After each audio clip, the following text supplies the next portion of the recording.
I want to start this, since we took a break last year from being here, I'd kind of like to start off by making sure we all understand the democracy that's going on here and the forum that we've got. Is there anybody here that's complaining because we're having this camp here at Oxnard? Please raise your hand. With that, well, I'm not, and I damn sure am happy that we're out here and everything that it stands for.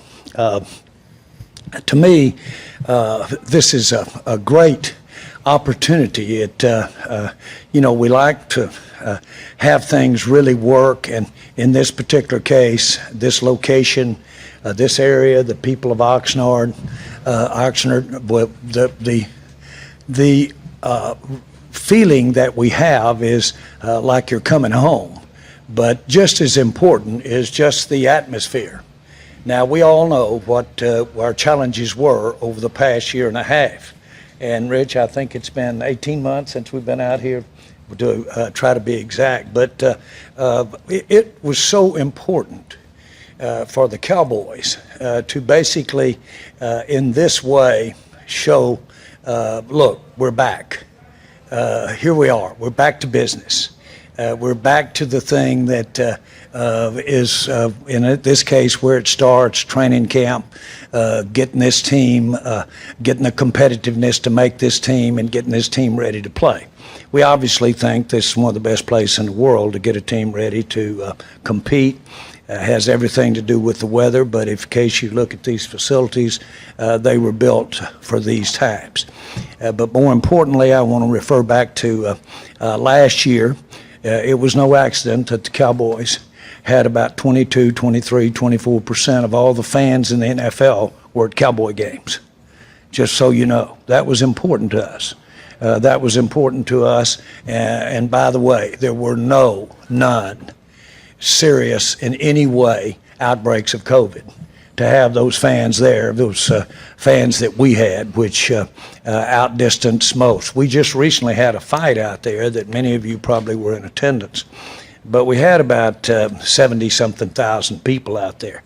We know of not one case that's come from having those 70-something thousand people out there, and they were shoulder to shoulder.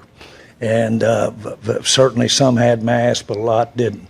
And the point is, it's a real privilege to have something as be a part of something as high profile as the Cowboys are, and high profile as our stadium is, to basically be able to say, hey, we're going back to how it used to be in that particular sense.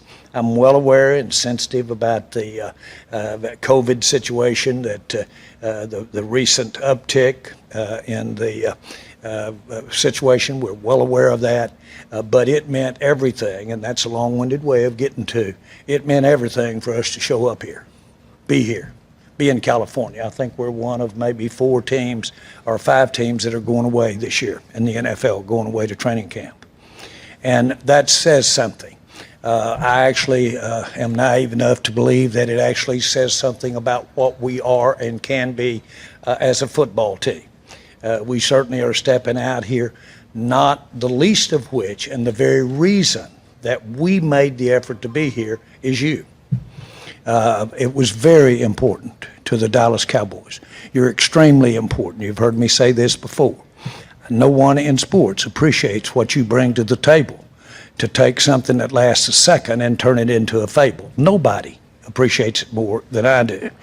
The fact that we're here, the fact that you're here, meant so much to us to bring the experiences we have to training camp. What we're doing with Hard Knocks, that had everything. That was a quick decision.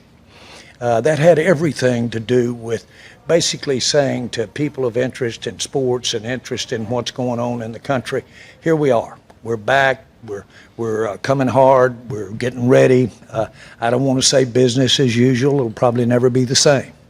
But the most important thing is we want to be a part of what it looks like when we get it right, from the standpoint of interest in sport and interest in the NFL. Y'all are a big part of it. You being here, telling these events that go on a daily basis, having it go back to the heart of our market, and having it go out there and telling everything that goes on out here on a daily basis, that had everything. That has everything to do when they turned the set on against Tampa. in my mind, how many people are looking at it on television. Everything. And we saw that last year.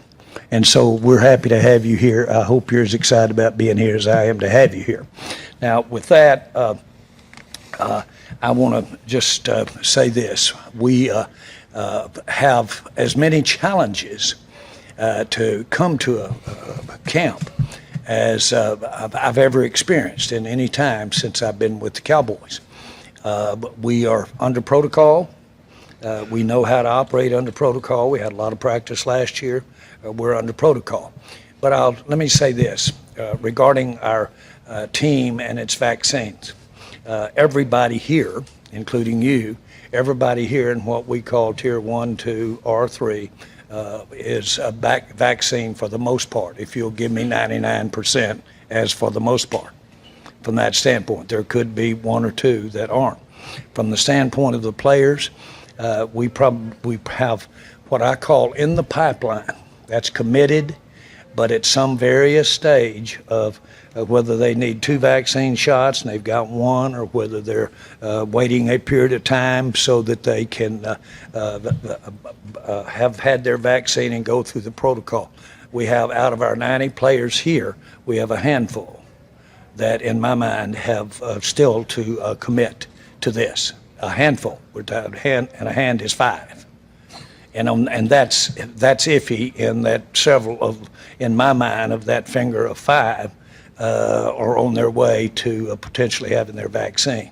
So that's where we are relative to the league at some 77%. We're very satisfied at where the Dallas Cowboys are as far as looking at our competition in the next few weeks ahead. So with that, I'll turn it over to any questions.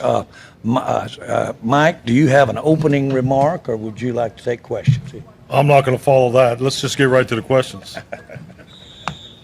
Questions, please. This is for the collective brain trust. With the NFL procedures and policies encourage the vaccination, and Jerry, you touched on this, but what has the message been to the organization regarding vaccinations? And when you have to operate along a parallel track with people who've been vaccinated and those who haven't, do you find that disruptive, or is it just part of standard operating procedure from here on out?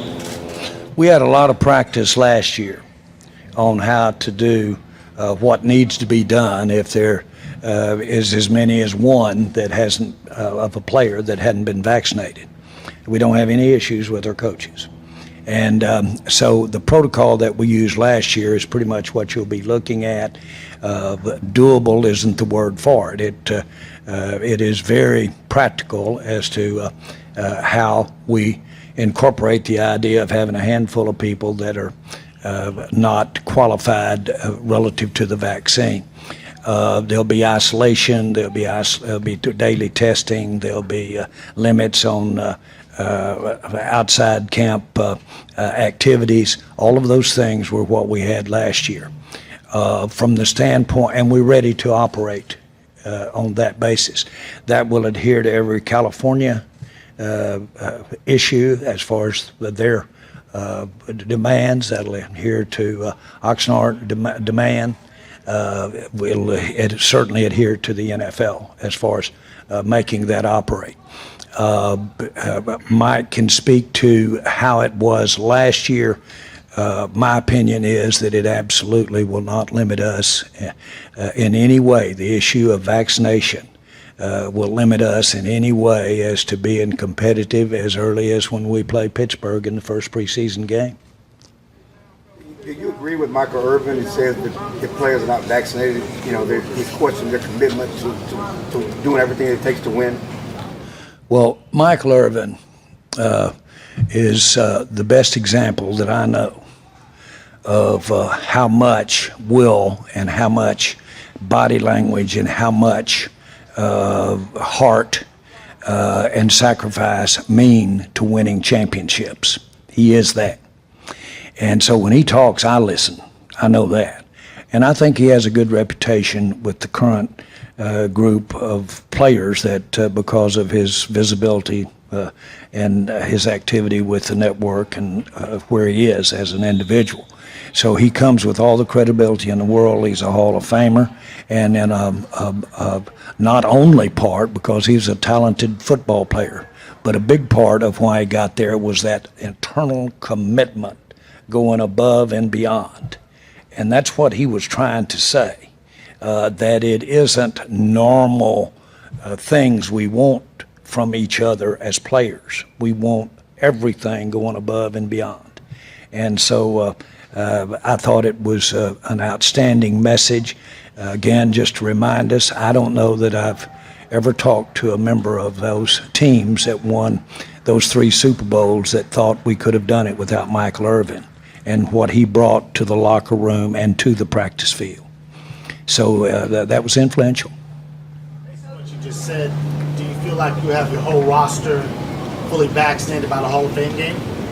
I think that, and I don't want to mince, you do know we have some, can't give names. Let's just put it like that. That's just not can do.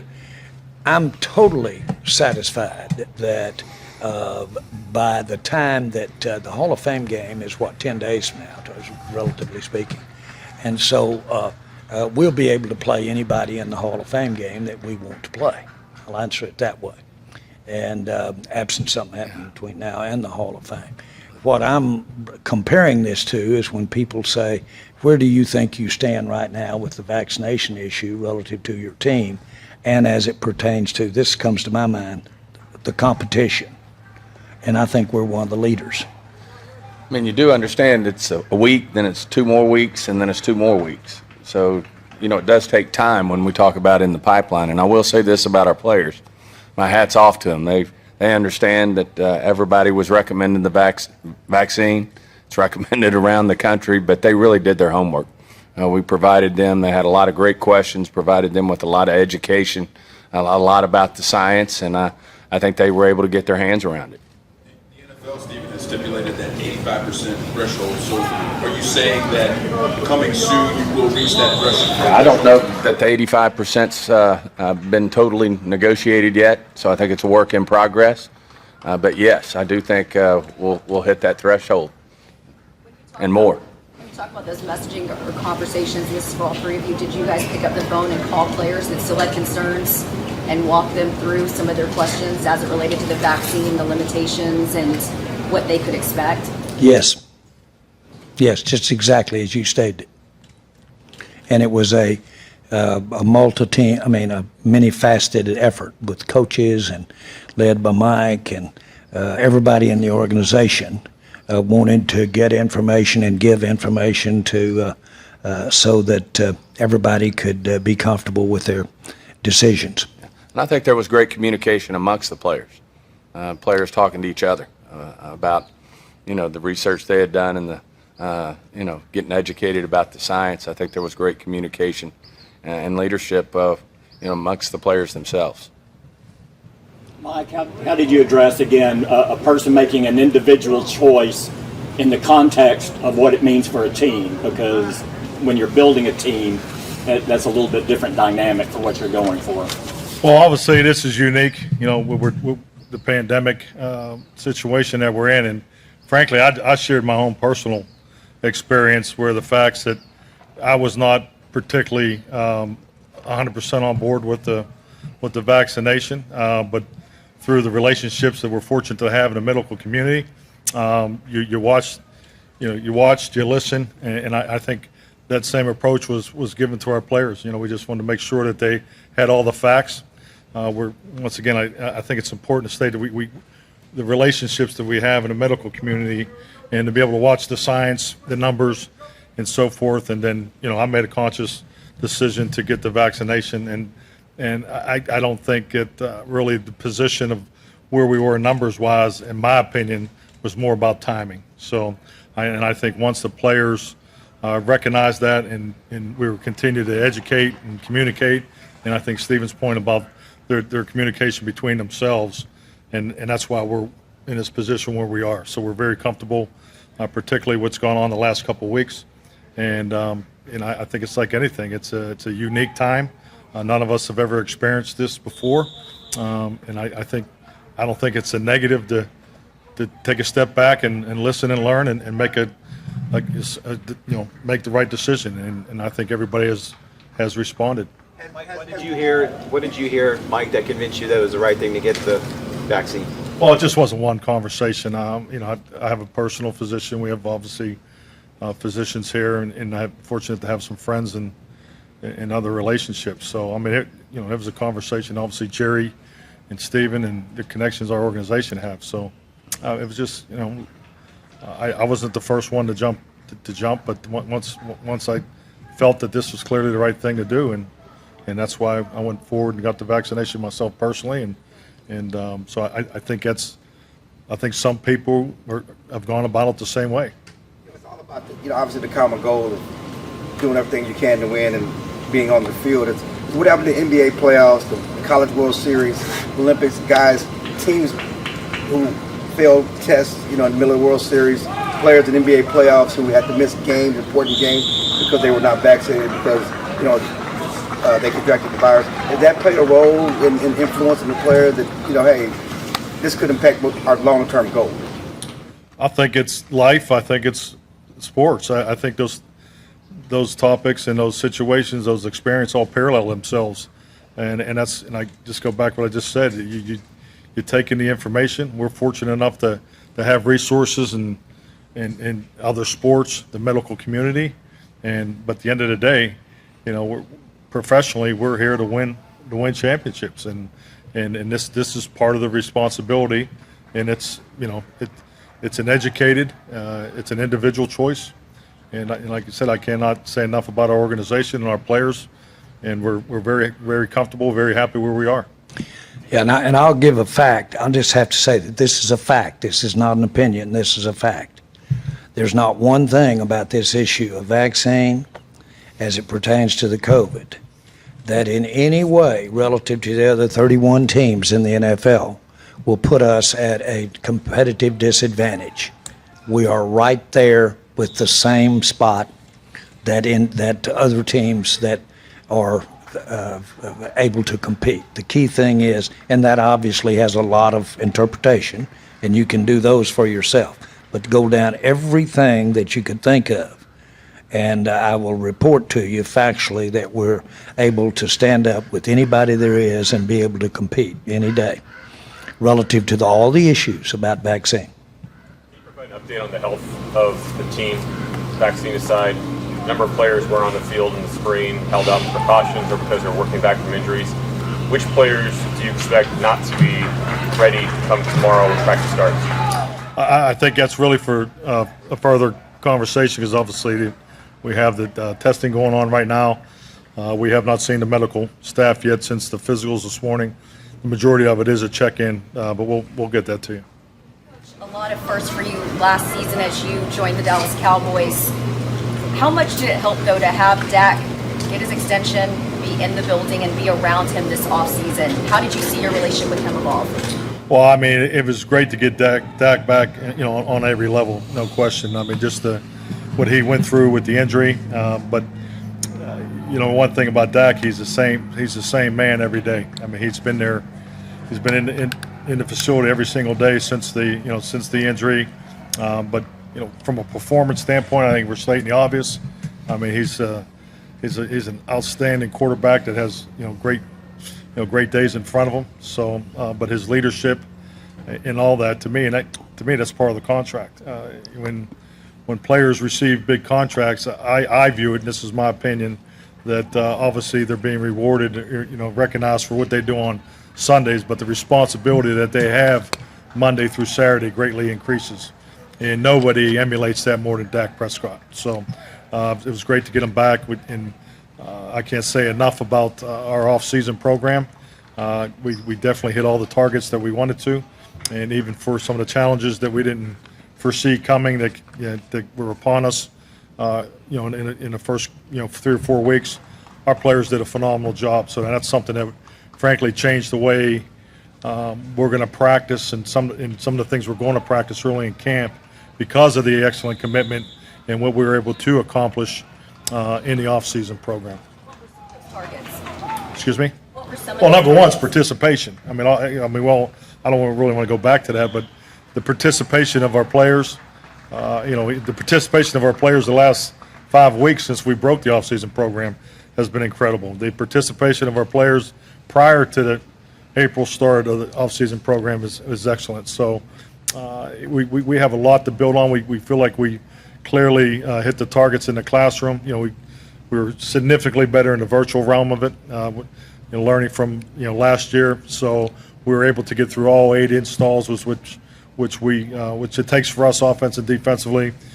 So we'll be able to really we're looking at training camp as clearly a review and where we can just really focus in on the mental and get into more game management type things early, right out of the gate that you usually build up to in a normal training camp. So feel a lot of ways it feels like the first year because we're getting to do things for the first time. But for the climate that we were in the off season, I thought our players knocked it out of the park. Mike, what's your idea right now of what Dak's physical participation will look like in practice and preseason games compared to a guy not coming off his injury?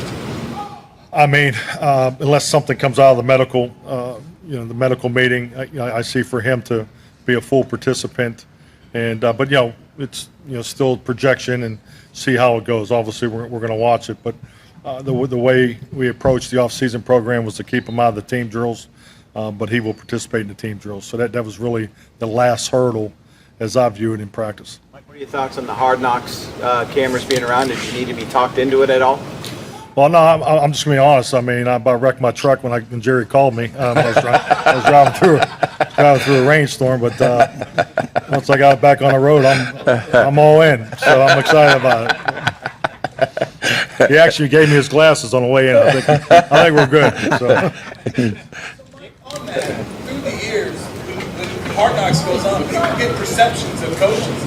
Some of them are good, some of them are bad. Dave Campbell did it. There were some things that people were kind of tough on Campbell about. Ed Jackson did it. People were tough on. Rex Ryan did it. A lot of people liked it. Are you concerned about your perception based off what this television show will bring about across the country? I mean, that's an excellent question, and frankly, it's one I really haven't entertained. I think it's important for all of us, and it's really the message actually meeting with the Hard Knock staff was just to be yourself. Let them do their job, and we're going to do ours, and that's really my focus. So I've never put a lot of time or effort to really cared about what people think of me. That's why I was probably the only guy who walked in here without sunglasses. But it's we're just going to be ourselves. But our focus is really on establishing the winning culture. This is our first opportunity as a football team to have a true training camp, and I mean we're so blessed and fortunate to have this facility, this setup. Our organization, the relationship they have here, and why we're here, all those things. So I'm really taking that in, and just we're all just excited to get on the field, and get going, and start building what we know what we can accomplish. Because at the end of the day, it's about winning the world championship. Nothing else really matters, and it's a long ways away. You look at these opportunities each and every year. It's really about a 300-day process. We're 92, 93 days into that process. So training camp is the most important part for a football team. I think the fact that we're away and the setup and just watching the guys interact last night, there's so much that we can do emotionally with the connection and the bonds that are formed in this type of setup here. So I'm just looking forward to get started. It seems like Zeke's worked with a trainer this offseason. He's posted videos. His physique is more impressive than normal, it seems to me. What impression has he made on you in that regard as you get started? I mean, really, the first thing I wanted to really get clarified on that social media post, was that Joe Looney standing next to him? Or was that really? Yeah, okay, good. All right. Because he looks great, but I was like, I don't remember that guy, but in a 21 jersey. But no, he looks great. And Zeke's been here. I mean, he's been here the whole time. I mean, I can't say enough about him. I really enjoy working with him. He sits in the front row every team meeting. He comes to the quarterback meeting. He's in the O-line meetings early. So, but yeah, I think we have so many of our veteran players have really just stepped forward, and that's what you need. Every team I've ever coached, particularly as a head coach, you always you have your younger group and your older guys, and them older guys got to pull the younger guys along. And then when that comes together, I mean, you have a chance to do something special, and we definitely have the right men. When you guys do your post-mortem at the end of the season and you have Zeke in your office, what was the message to him after what I know he felt was a disappointing season for even himself?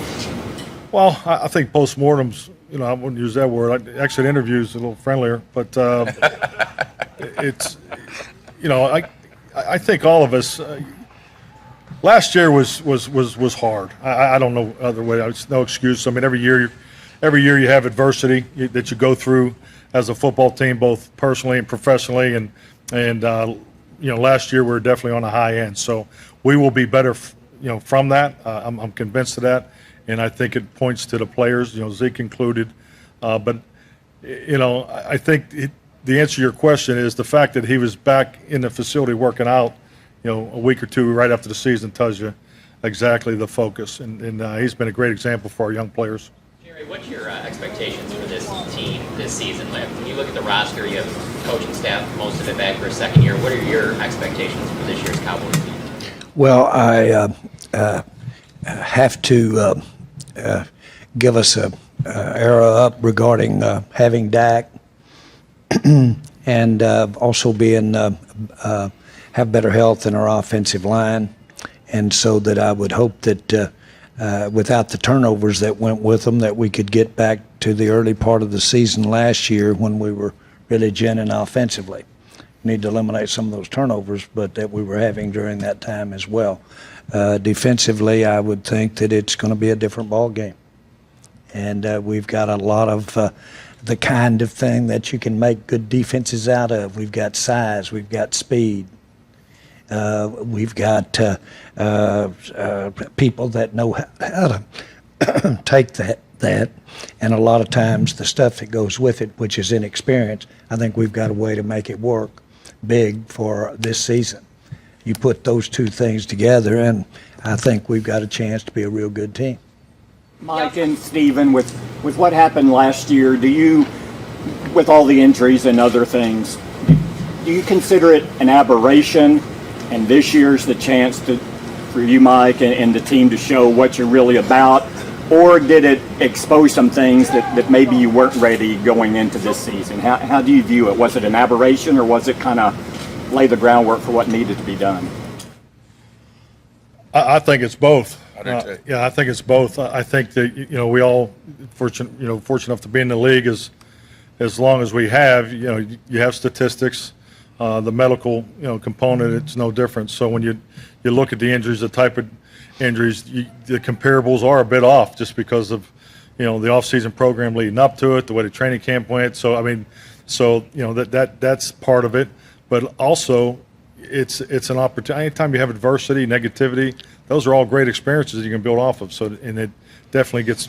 I feel it will pay forward and has paid forward because of the way the players reacted, the way the reaction of the changes we made, and the way we were able to utilize that in the off-season program. I think you're going to see a lot of benefits from it. So we got a really good foundation, but I think it's the combination of both. Yeah, I think you're sticking your head in the sand if you don't say it's both. I think there's no question. We had an inordinate, probably, if you look at our time with the team, 30-plus years, I don't think we've ever had, that many top players in terms, if you take percentage of salary cap, however you want to look at it, miss games. Not just one time we were playing with our, I think our fifth and sixth tackles out there, but that's no excuse. You've got to overcome those things. But obviously we felt like it was more than that. We made changes on defense. We obviously drafted heavily to the defensive side of the ball. And, with the thought being that we are going to get a lot of these offensive players back. And, really felt good, as Jerry said, about what we were doing, in the first part of the year when we were healthy. But I do think, we did address and thought we did have a productive offseason, whether it's the free agency with the veteran defensive players we put in, that we brought in, or the draft in terms of the focus on the defensive side of the ball on the draft. So I really think we've got an upgrade there. Obviously, it's about bringing everybody together. Obviously, bringing Coach Mike, bringing Coach Quinn in to really help that process along. I think it's going to be a huge plus for us, and we feel good about where we sit today. Steve, there any position you still need to address? Would you be looking at a veteran corner, or are you comfortable with this roster as it is? You know, we made a major commitment to the corner position in the draft. I know a lot of people, you know, felt like maybe we should have come away with a corner with that first pick, but, you know, philosophically, we felt like the corners that were worthy of that first pick in that area we were in were not there. So obviously we feel great about Micah, and but then went ahead to address the corner position as the draft went on. And, you know, I think the coaches feel good. We feel good about the corners that we picked, and, you know, to go along with the veteran corners we have in Diggs and Brown and Jay Lou. You know, I think it's a great group out there. But at the same time, you know, our philosophy is just 365 days a year. We're always looking, if there's an opportunity to upgrade the roster, then we'll certainly look at that and address that. Expressed disappointment with how your defense prepared last offseason. What have you seen, or what do you want to see during training camp from Dan Quinn that will indicate better cohesion in the defense this year? Well, I mean, I wouldn't say disappointment in preparation. I think it's you know, changing with the times. I mean, the virtual realm that we were in last year, I thought we took significant upgrades all the way around. You know, as far as how we approached it, the resources that we have, in our organization. Obviously, we had coaching staff change, so I mean, it was at the forefront of my thinking going into the offseason program. So, but we've hit the target, and I think not only from a preparation standpoint, I think you look at the players that we've added. You know, when I view the Dallas Cowboys, and I go back to the 90s. My first year in the league was 1993, and you know, when they ran on the field, the team tilted. I mean, the field tilted. So I think our offensive lines and our defensive lines now emulate each other. I mean, we're bigger, we're longer, and I think that's going to prove they really help us up front defensively. So I really like the look of our guys. You talked about the experience that you guys have lost this offseason, Sean Lee, being Tyrone. Who are the guys that you see stepping in and filling in those spots beyond the guys that have been here like Dak and Zach Martin and guys like that? Well, I think the most important thing, it needs to be organic, and you're starting to see it already, and that's why I'm anxious to get out on the grass, because that's where the credibility, that's where the value comes from, and it carries over obviously into the locker room and all the way through. So that's to be seen. We want everybody to take on the responsibility of leadership. Leadership doesn't start once you get a second contract, doesn't start once you get to the fourth year in the league. Rookies have an opportunity to lead just by the example that they show, on how hard they work, to show that they can connect. They are, working to get on the same page as the veterans. So I've never looked at leadership, and having the experience of coaching a young team each and every year in my past job, what I've learned is you have to create opportunities for leadership. And there's some things that we do just in our practice structure, in our meeting structure, to give guys, an opportunity to stand up and present themselves, or put guys at the front of the line. So development and leadership is a constant focus of our coaching staff, and to me it has to be organic. And but we have the right men for this, so it'll be fun to watch it all come together.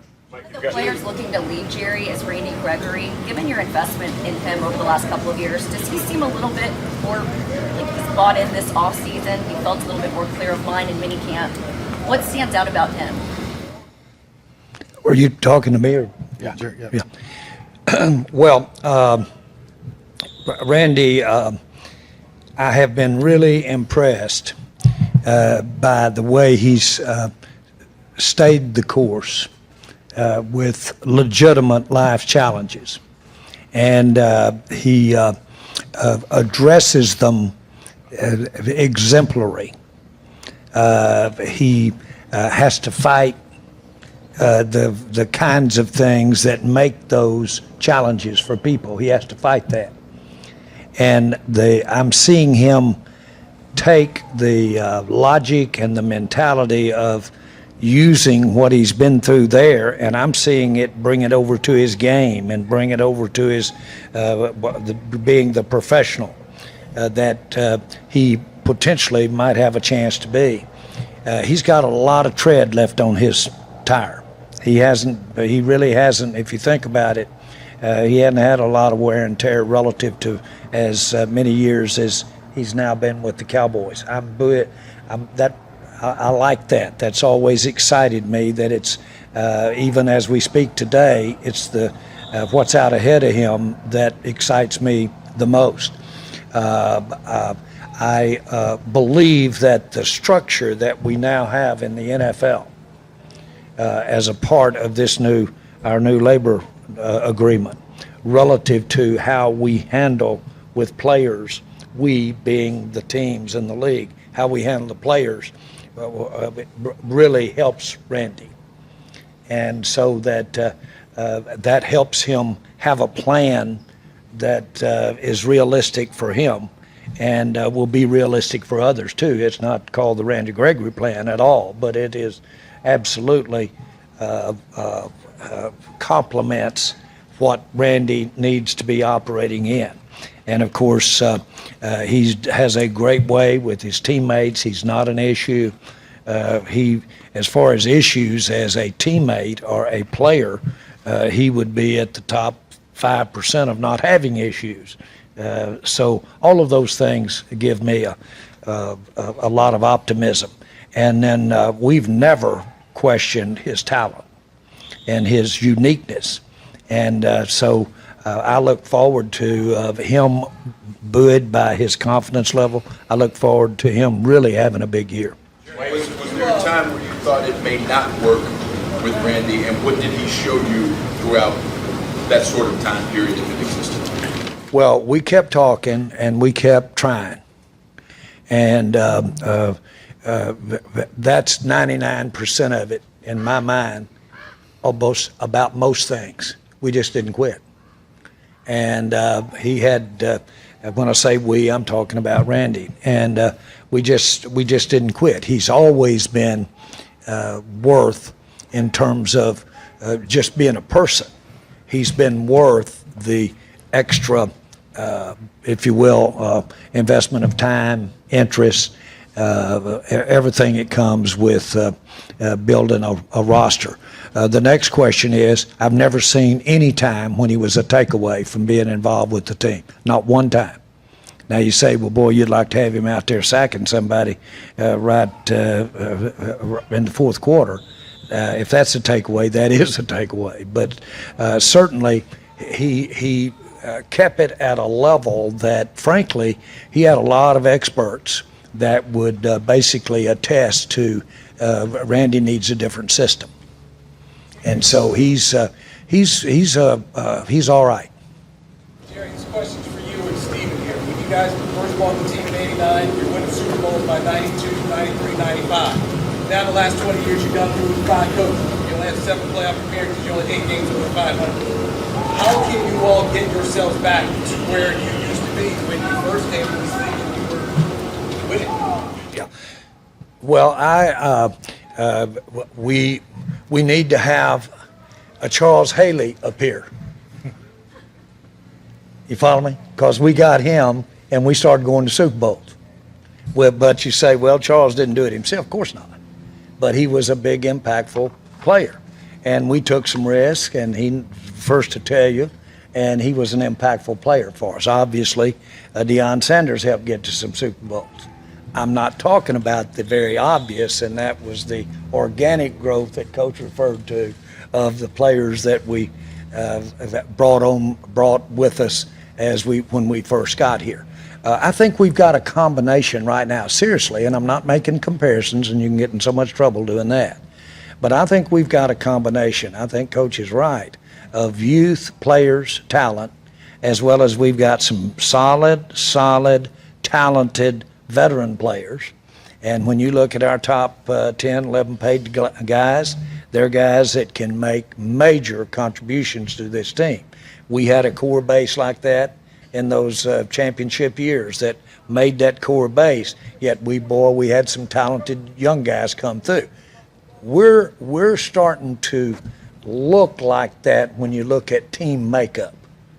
Now, I'm not comparing Troy and Dak, or I'm not comparing Emmett and Zeke. I'm not doing that at all, or certainly not comparing Michael with anybody we've got at all. But as I started this meeting off with, Michael is a special thing. Do we dare think we could have one of those on this team that would have that kind of leadership role? We may have it. Only He thing may I'd have- add to that and he is- might be your quarterback. Well, that's it. I think you just hit on it. I think Dak's rare. I think obviously we stepped up, made him the highest paid player in the league for a reason. And I think he's got rare traits, leadership traits, winning traits, leadership traits. He's unique. And I think you couple that with, as Jerry said, some optimism we have with some of our pass rushers, our offensive line, Zeke, and then you pair that with the guy sitting next to me. He's obviously been to 4 championship games, won a Super Bowl. The leadership he brings to the table, I think, can make a huge difference. And then, of course, we brought in Dan Quinn, who was, real close to winning one, got his team to the Super Bowl. So, we've got people with pedigree here that I think can help us take the next step. Mike, when do you begin to see And that? we didn't exactly start off in those championship years, as you well know. We won 1 football game the first year out, and people called us a high school team.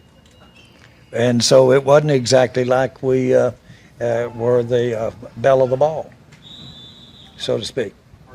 Is there a time where you have all those players and you start seeing them on the field that you really feel like this is the team that's going to get there and be there? Is there a point in time where that happens?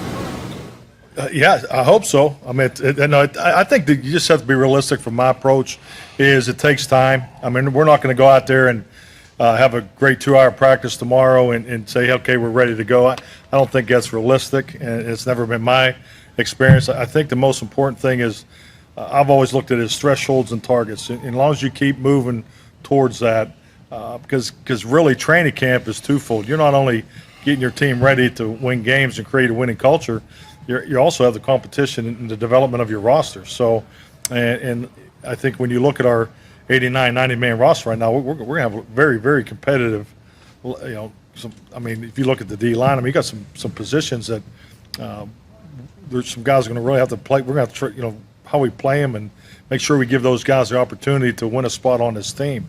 So that's really where my focus is. But yeah, there's always a point where, and it's usually in that second and third preseason game where you start to see what you want to see, and then you have to, and you go through the part, the fourth preseason game, and then you get into getting ready for the first game too. So some highs and lows, thresholds and targets, but yeah, definitely. I hope we see that sooner than later. Mike, there's some time before padded practices can begin.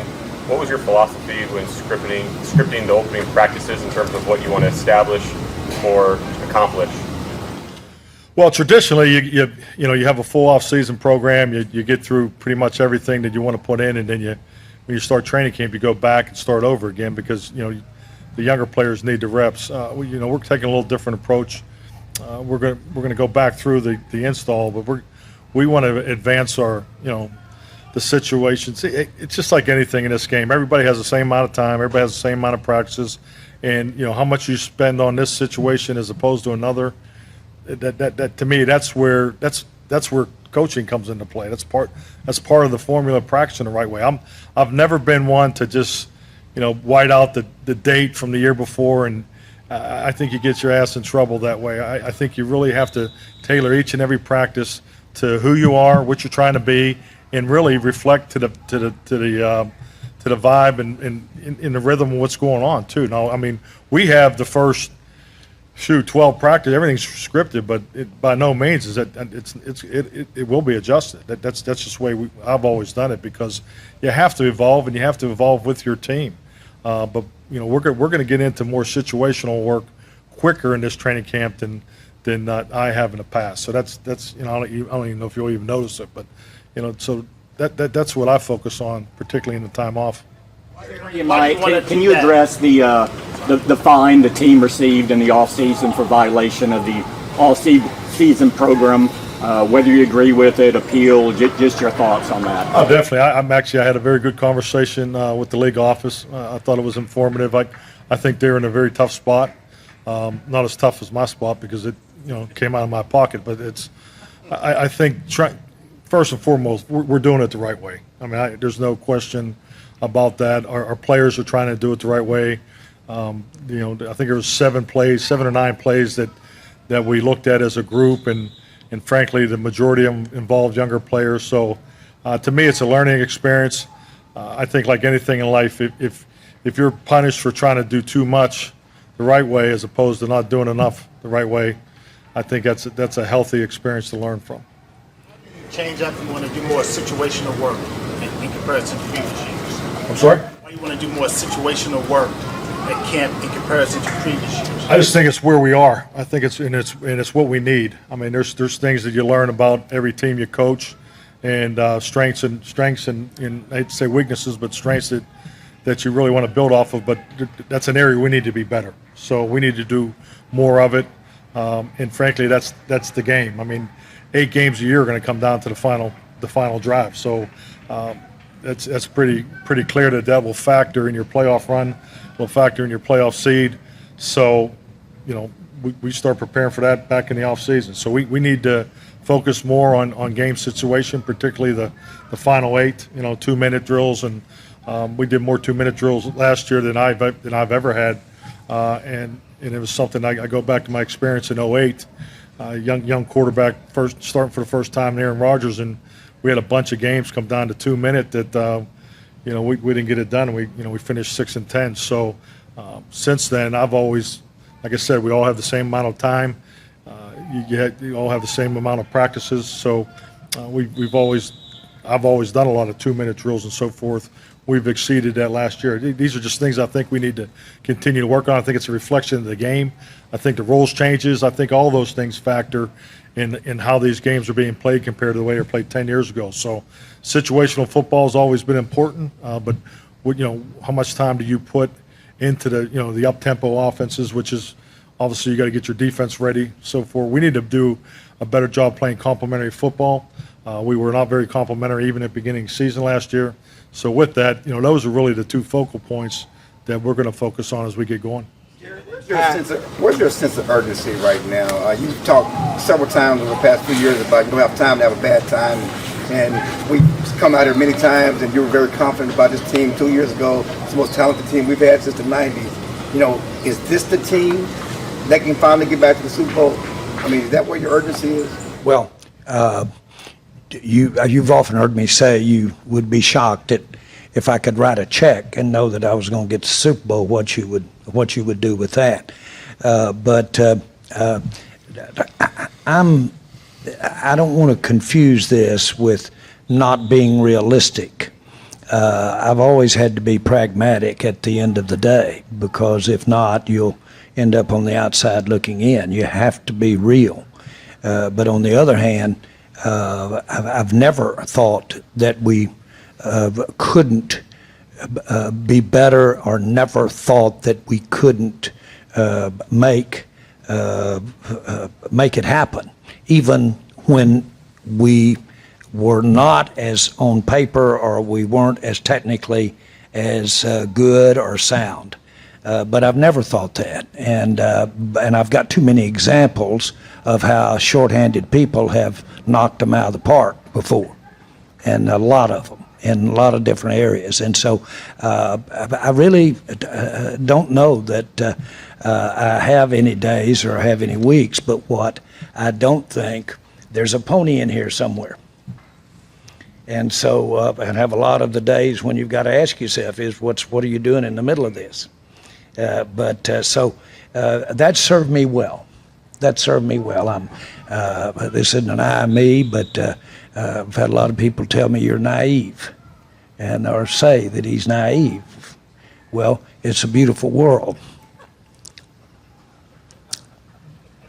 It's a better world to be naive than to be skeptical and be negative all the time. And so I do my best work, I think, when it's more positive. And so I need it to be promising, and I need us to have a way to go. That causes me to do stupid things, or it causes me to do excessive things that sometimes really work. And that's been the way I played the cards. You've joked in the past that you've made these deals with the devil to win these Super Bowls. When things just kept working against you guys last year, did you feel like he was cashing in? And how anxious are you to get to Thursday Night Football and put last year behind you?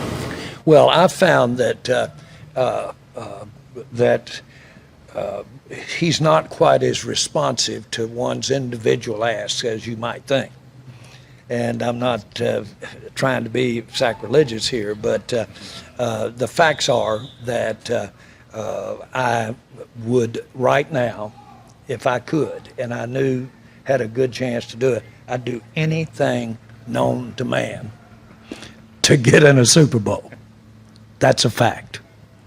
And there's nothing in my mind that can have a higher priority than that.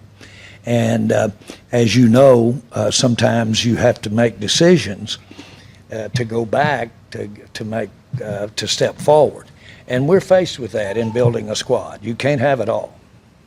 And you've got to, you would like to, you see several ways that you might be able to do something from my perspective to get better, but that'll end up costing you down the road. That's the pragmatic part when it goes. But I feel as driven as I was when we first bought the team. And I was scared to death then, I'm scared to death now. I worry about what's happening out here around the economy, the COVID, and I worry about our place in it in the NFL and where the place is in sports. I worry about that. But the thing that means the most to me and I care about, and I could probably be anywhere in the world I want to be right now. I want to be here with our team. Jerry, Jimmy John's going to Hall of Fame. Can you just talk about Jimmy for a second? Well, I'm never have a time of year like we are coming into training camp, but what I don't remember the very first training camp that we went to with Thousand Oaks. And I brought Larry Lacewell out, who was going to join the Cowboys 4 or 5 years later, I think, from the time we bought. I forget how many years it was. But Larry rode out with me. I didn't come out the day the team came, but I brought him out, and a guy that owned a team in the Donald Trump League that was a minority team, and Donald Trump. And so we all three rode out. And I remember stepping out, coming out to Thousand Oaks, smelling that grass, being out where the great tradition of the Cowboys were with training camp. And I just had to pinch myself to think that I got to be a part of that. I remember getting on a bus with the whole team a couple of weeks later and coming up Highway 1 from Thousand Oaks, and we pulled up right out here. And Al Davis was here. He had big black screens blocking all this off. Al Davis was out here, came through that gate, and Al Davis, and I looked up to him so much. And Al Davis came over. Boy, here we were, out here playing football, out on it. And I had died and gone to heaven just to have that kind of experience. I was inspired to get to be a part of that, but I never wasn't afraid that this thing was going to go the other way on you, and a lot of things go wrong. We got a lot of answers today that we didn't have back then at that time. But the idea of being a part and coming to training camp goes to my mind, and of course Jimmy was involved in those days. And so all of that comes to my mind when I think of those times. We actually were together here 4.5 years. Now, I'd known him for 10 or 15 years before that, or 20 years before that, and thought the world of him, or he wouldn't have been the coach of the Cowboys. And so when I look back at the time that we got to enjoy and what happened to us during that time, I go back to what Barry Switzer said. Barry Switzer came in the office, and Jimmy had just left. And so Barry came down from Norman, Oklahoma to talk about getting the job. And he comes in and he said, "Where's Jimmy?" Now, Barry had coached us both. He said, "Where's Jimmy?" And I said, "Jimmy's gone." He said, "Well, that's not right. Get him in here." I said, "Where's Jimmy?" I said, "Barry, Jimmy's gone. We're sitting here talking about you being the coach." I said, "What in the world are you so anxious to talk to Jimmy about?" He said, "I just wanted to get both you little assholes on this couch and ask you both, how could you fuck this up? That was Switzer. I don't know what. Did you think about how you could do that now? I mean, Well, I just think of those great times. And Jimmy's a great coach, and ridiculous that my role here was my job to keep it together. It was my job. It should have had deference to something that was working good. So those are the things that come to my mind. We had a great run of it.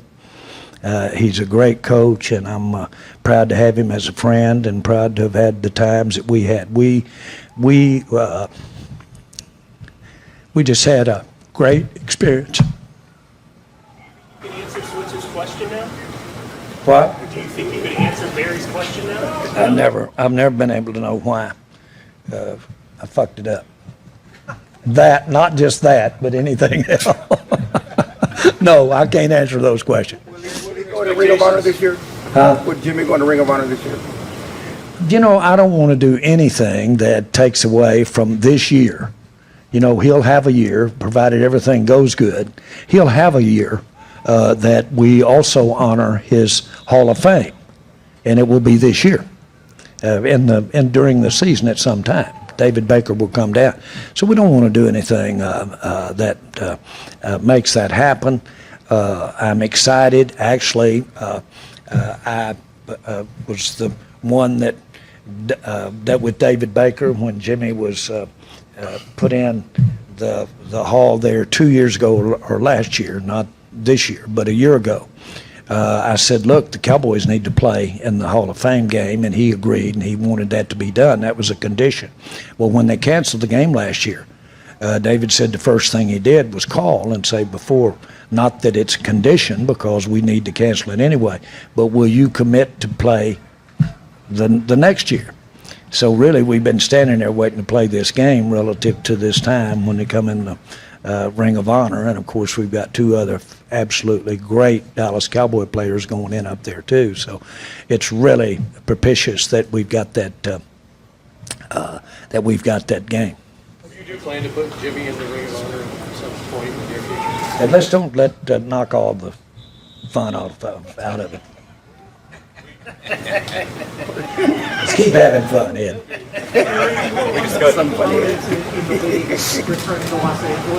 Excuse me, I can't hear you with that mask. I got to see those lips. Jerry, you were one of the big forces in getting the NFL back to Los Angeles. We're a couple weeks out from the first game with fans in SoFi. How would you grade the return to Los Angeles so far from a league perspective? Well, first of all, Los Angeles has always been a jewel and a jewel potential for the NFL. Not just the Rams, but for the NFL. And we have recently built that joins, I'm not sure it technically joins, but it's right beside it, our NFL network. And the network headquarters are right there at the stadium.